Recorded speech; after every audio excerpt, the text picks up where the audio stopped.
Hey everybody, how are you?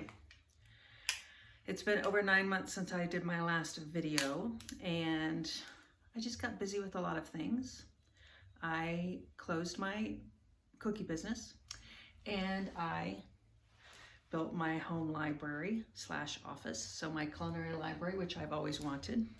And frankly, I just didn't think anybody was watching the videos. And then this really nice YouTube YouTube viewer asked me, are you going to make any more, or are you not making any more? And I suddenly was like, yes, I will make more. So today I thought that we would take a look at two different books. The reason why I picked these two is because butter chicken, the Indian dish butter chicken, has been in the news lately. So NPR did a story on them. Apparently there's a lawsuit going around about who the actual inventor of butter chicken is. So I thought, I'll make butter chicken. So I pulled two of my Indian cookbooks. The first one is Madhur Jaffrey, An Invitation to Indian Cooking. This is from 1973. It's the bottom line on Indian cooking. She's obviously done a lot of other books, and she even put out a 50-year anniversary copy of this book recently. So, and just so you know, they are identical in terms of word for word. Like if you own this one, you don't need the other one, unless you just really want the hardback new copy. But there's no difference in the recipes, and there's no pictures or anything different. I thought it would be just kind of fun though to compare and contrast this book, which is 1973, with a newer version, kind of as a how much have cookbooks changed. So this is I think it's 20, sorry about that, I should have looked, 2020,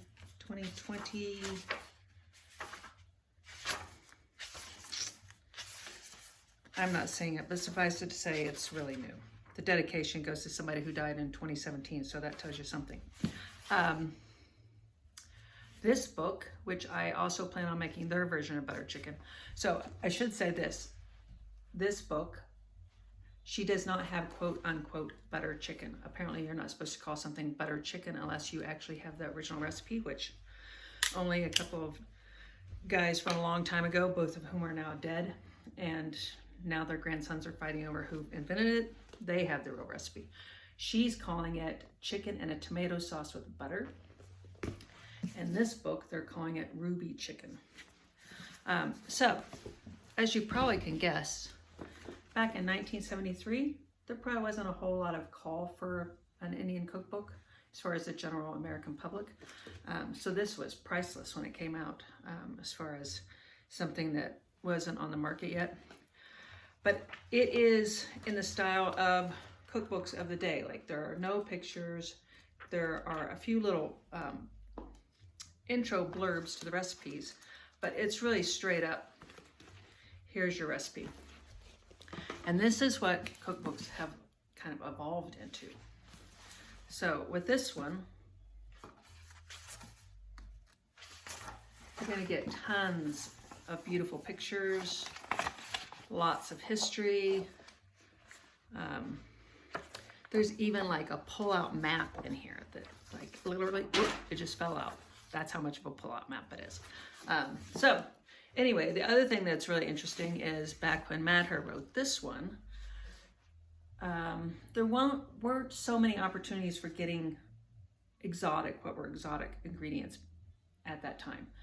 In the back of the book, she has a list of where you can get ingredients, and at least for Colorado, which I'm in Denver, Colorado, there was exactly one store listed for the entire state of Colorado. This one, of course, now has even more specific ingredients, and you can get them in your Indian groceries, and of course you can get them online. I would really encourage you, if you can, to go to the Indian groceries in your neighborhood or in your city, or if you're doing an Afghani recipe or whatever, try and go to those stores, because I think it allows you to connect more clearly with that culture rather than just ordering something online.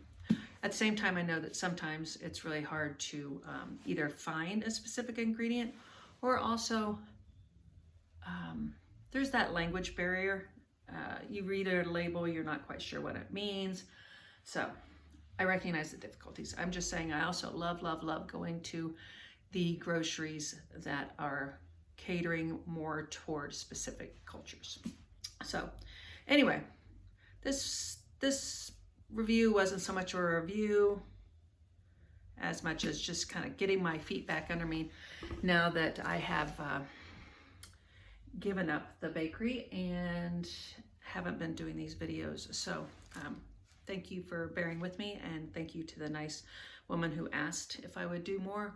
Actually, to be honest, she didn't say, will you do more? She said, are you gonna post anymore? And I took that as encouragement. So thank you so very much. Okay, have a great day.